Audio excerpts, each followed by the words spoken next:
Hi, parents, and welcome to the Digital Learning and Digital Literacy Parent Workshop. My name is Mr. Petscott, and I am the Head of Digital Learning, Technology, and Innovation here at Horizon International School. And as you can see, here are a couple of ways that you can contact myself or even follow some of the fantastic digital learning and innovative technologies that are taking place here at Horizon International School.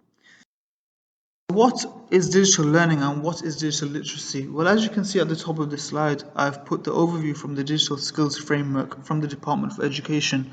And what it's basically saying is we need to equip and upskill the students before us today who are the digital era with the best forms of digital technology skills and digital literacy skills for them to be able to succeed in the workplace. It is commonly known that the students who we have here now and the students from the new generation will be taking up jobs that actually don't even exist yet. And the way that they need to understand and the way that we need to teach them and for them to be able to comprehend is through learning communication skills through digital platforms, how they handle information and present information and the content that is available, the vast content that is available to them on the internet and with wider resources, how they are able to use that information. How they're able to use online banking services, how they're able to use the online goods and services and facilities that are available to them online in the appropriate way. How do they develop their problem solving skills, and how do they first and foremost stay safe and perform activities that are legal online? See in this picture the digital literacy, kind of a map of how we use those skills and embed those skills within our lessons and our teaching and learning here at HIS, through making sure students are safe online, how they develop their social understanding of people online, how they collaborate with their peers and also their teachers, how they gather information, do they trust all the information that is available to them online or widely available to them on the internet, and how do they build in the practical and functional skills within their learning, not forgetting enhancing and embedding the creativity within their lessons as well. So I'd like to show you just some of the ways and tools that we use here at HIS to be able to promote the digital learning and digital literacy.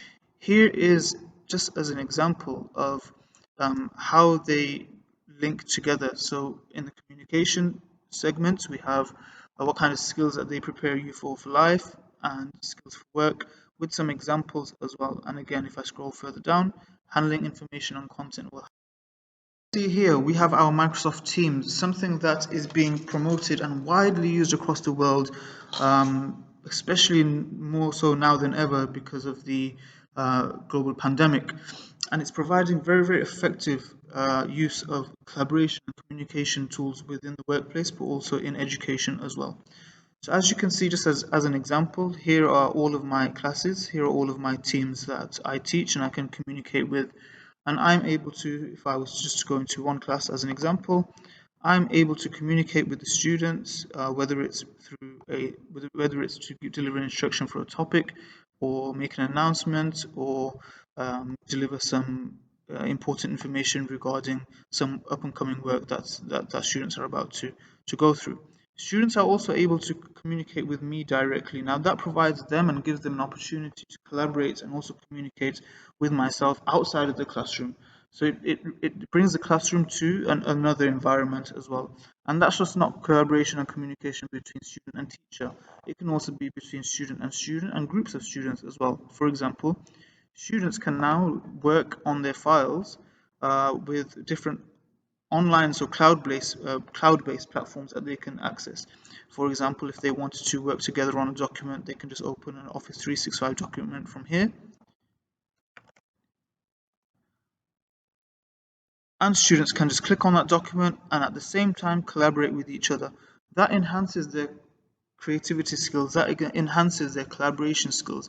No longer do students have to wait for another student to complete a piece of work before they can start on their part of the task if they're working as a group.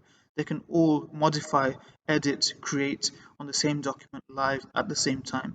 And that opens up the opportunity for feedback and that critical feedback process as well between teacher and student, but also peers from student to student as well. Sense media. And with Common Sense Media, that provides, and it's an accredited platform that provides parents and students the opportunity to have that dialogue and that conversation at home regarding some of the things that are available to students online and some of the things that you're actually watching as a family online as well. Is it appropriate for student ages? Is it beneficial for them? And this Common Sense Media here provides a platform for you to actually review something before you've watched as a family based on ages. And it also provides you with resources that you can use as well as a family that you can go through to review apps, to have a look at certain things that are available online, certain things that are relevant to students in education, but also as in social media. And it allows you just to be involved in that process as well. In addition to this, students and teachers are able to collaborate, communicate, but also complete their everyday learning, their 21st century teaching and learning, I'd like to call it, through our online OneNote or class notebook. That allows the student to access all of their resources, all of their exercise books in one place or from one place, rather than having to carry around many exercise books. Um, and everything is there at the click of a button. Teachers can upload specifications, students can access different printouts, attach files, upload files, access YouTube videos without actually having to go and find YouTube links. Students and teachers can provide verbal feedback and respond to audio feedback as well. And there's many other ways that we can embed different applications within OneNote. For example, completing a live poll, for example, completing a survey, carrying out research. And everything you can see here on the left hand side is all sectioned out, and students are able to navigate and teachers are able to facilitate that process within their lessons as well. Another way that students are able to collaborate with each other, but also teachers are able to assess student progress through digital learning and digital skills, is using different online platforms that are available to them. For example, Padlet. This is a live collaboration board. This is a live area where students can share ideas, can answer exam questions, as you can see here, and teachers are able to see exactly how students are learning, but also tackle any misconceptions there and then during the lesson as well. In addition to this, you may be thinking, well, how do students then benefit from tangible things and real life and make those real life links? Well, again, through digital skills and digital learning, students are able to visit places that maybe they aren't able to visit necessarily at this moment in time. For example, in a history lesson, if the topic is, as an example, Great Wall of China, or using Nearpod, students are able to go on a virtual field trip, something that isn't possible at this moment in time.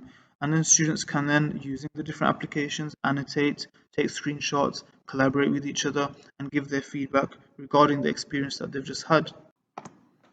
Another way that students are learning here at HIS is through the use of immersive technologies. You may have seen the HTC Vive used around school, where students are encapsulated and immersed by the experience that's been delivered to them. Here we have an example of a merge cube where students in their hand have the heart and they can identify and pick parts of that heart out, again, providing that different 21st century teaching and learning method, and it enhances the way that our students are learning as well.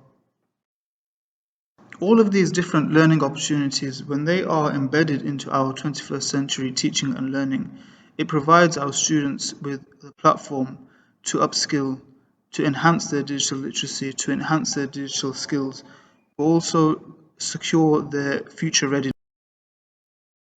Thank you very much for watching. I hope that was insightful, and I look forward to meeting you at the Q&A next week. Take care.